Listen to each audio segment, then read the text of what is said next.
Imagine this is a man that is coaching this team that does this. A male coach that you're going to reach out and grab your player like that.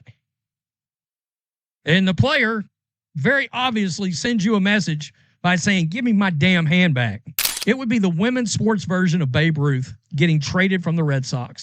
If Caitlin Clark leaves this team, the attendance, you can say this, 12,000 people just vanished every game. We are nearing the absolute climax of what has become the most toxic, undeniable, and explosive situation in all of professional basketball. We are getting incredibly close to a complete volcanic eruption in Indiana, and it all revolves around whatever the hell is going on between head coach Stephanie White and the undisputed face of the league, Caitlin Clark. Now, it has been our feeling for quite a while, and if you have been paying attention to the undercurrents of this organization, you have felt it too. There were plenty of times last year where Stephanie White pretty much made her feelings completely known to the public.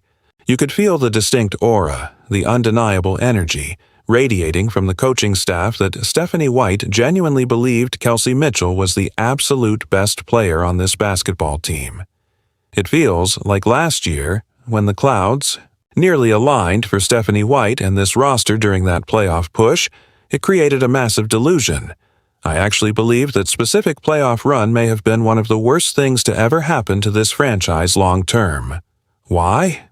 Because I think it directly led Stephanie White to look in the direction of a generational talent like Caitlin Clark and say to herself, that is not really the player I am looking to build this entire team around.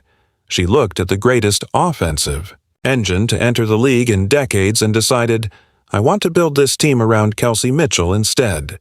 And honestly, if we did not know any better, if we were just blindly observing from the outside, we would have to assume that the WNBA completely agrees with her based entirely on the way they have handled their marketing over the past year. The Fever have handled their own marketing in a way that suggests they are actively trying to suppress the biggest star they have ever had.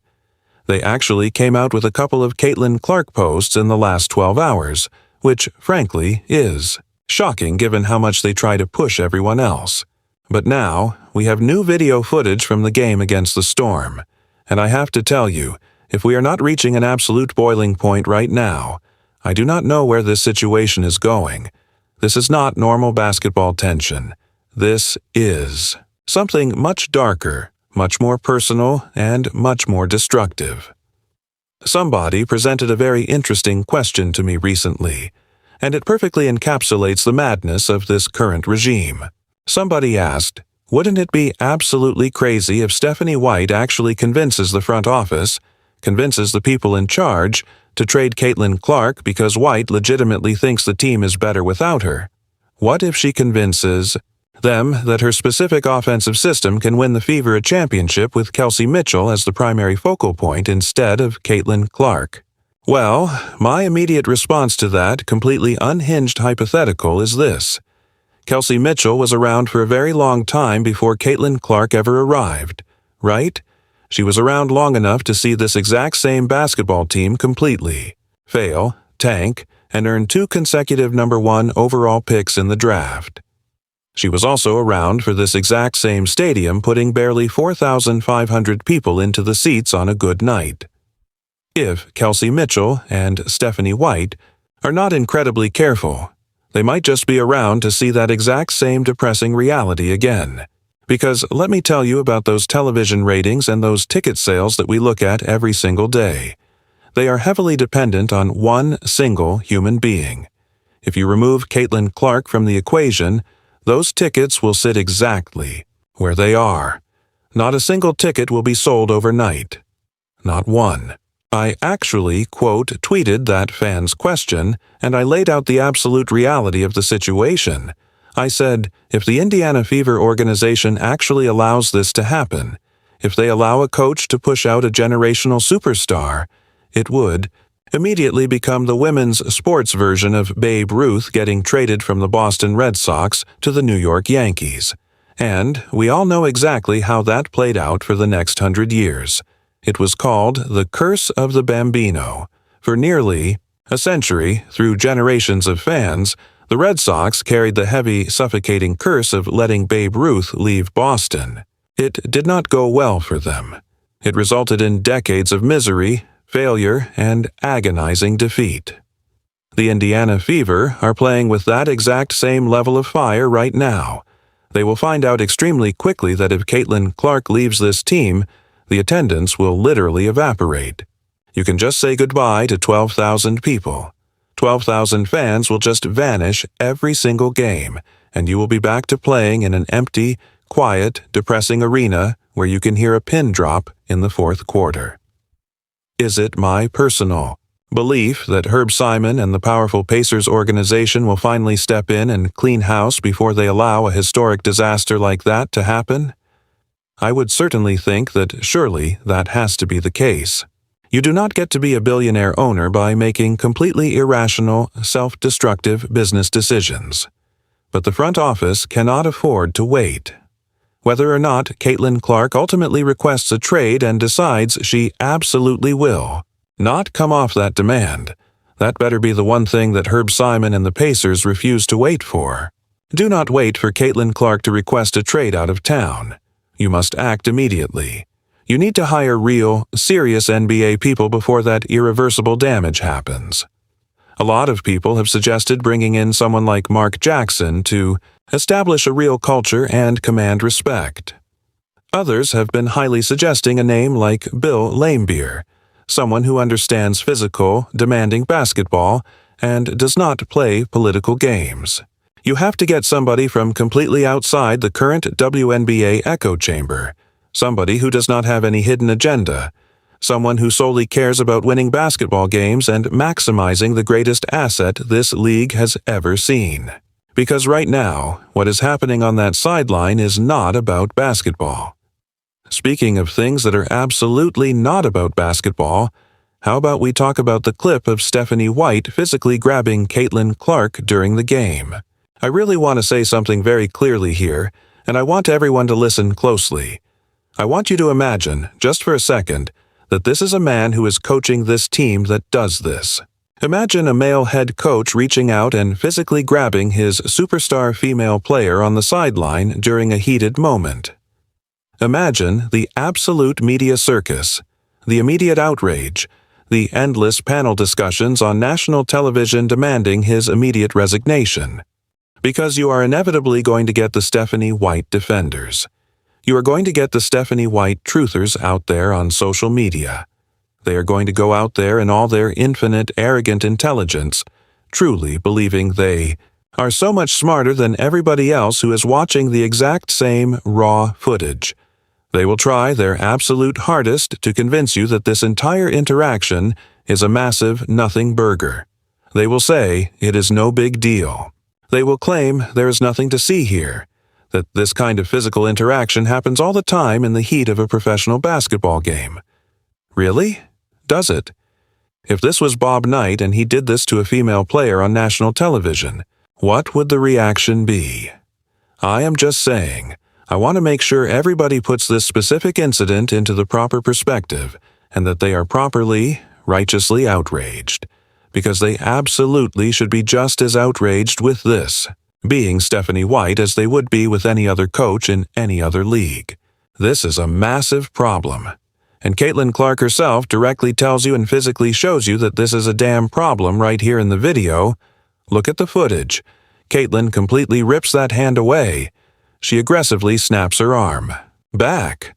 And by the way, if you look closely at the background of this footage, you can see the absolute circus that surrounds this team.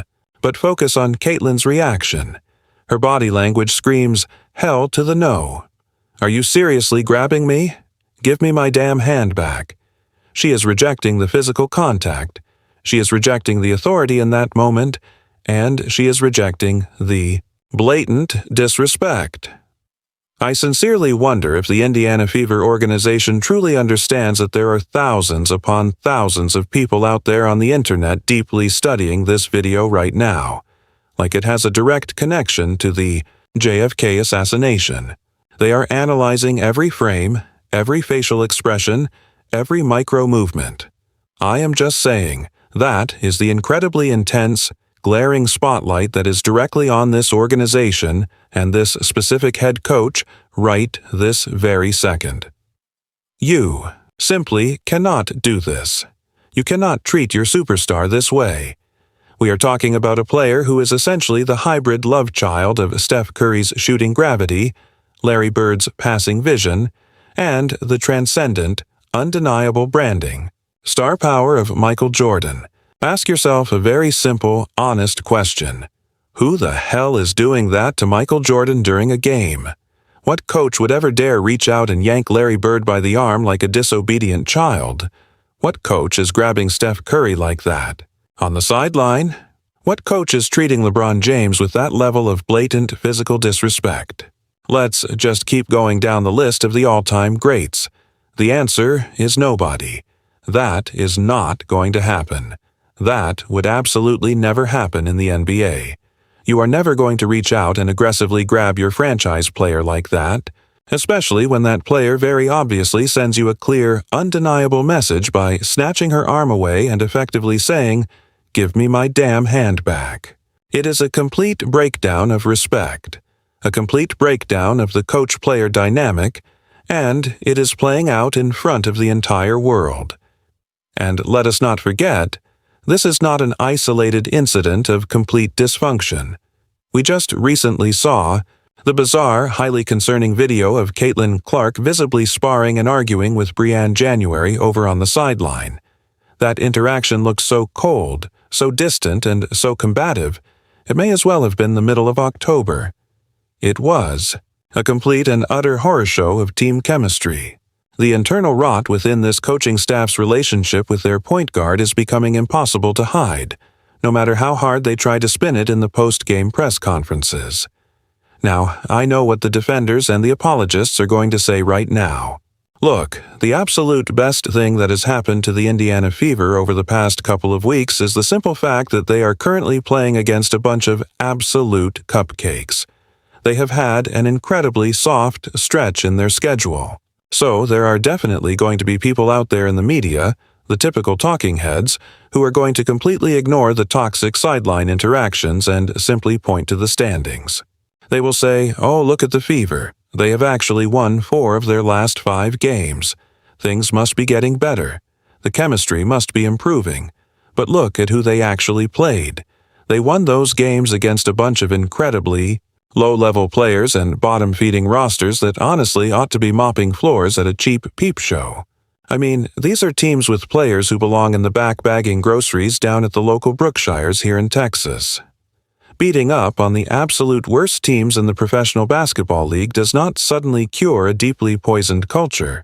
It simply masks the symptoms temporarily. The moment they face real, intense playoff-level competition, this fragile, fractured relationship between the head coach and the star player is going to completely shatter into a million pieces. So you have to ask yourself, is this physical interaction, this obvious tension, this sideline drama, is it actually something, or is it just nothing? I think when you look at the entire context, under the specific circumstances of absolutely everything going on behind the scenes with this franchise, it is undeniably something. It is a massive something. Look, if everything was absolutely perfect, in Indiana, if they were clicking on all cylinders and there wasn't a constant swirling cloud of unnecessary drama going on every single day, maybe you could dismiss it.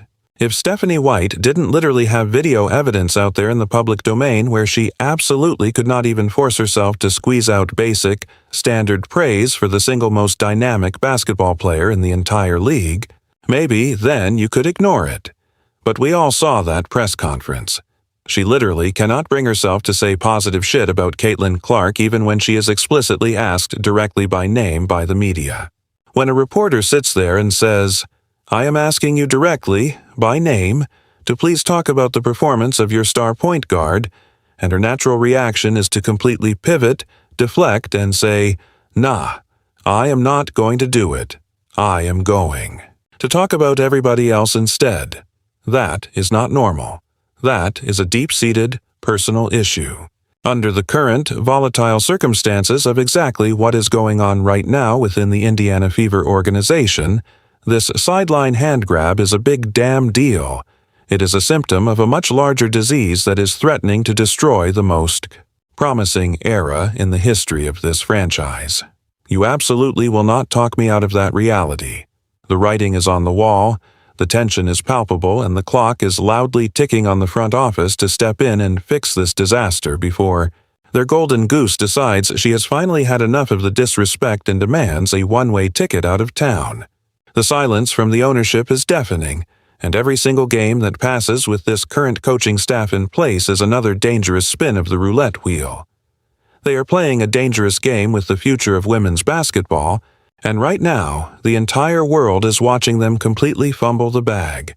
They need to wake up, look at the reality of the situation, look at the empty seats that will inevitably return, and make the hard choice before it is far too late to salvage the situation.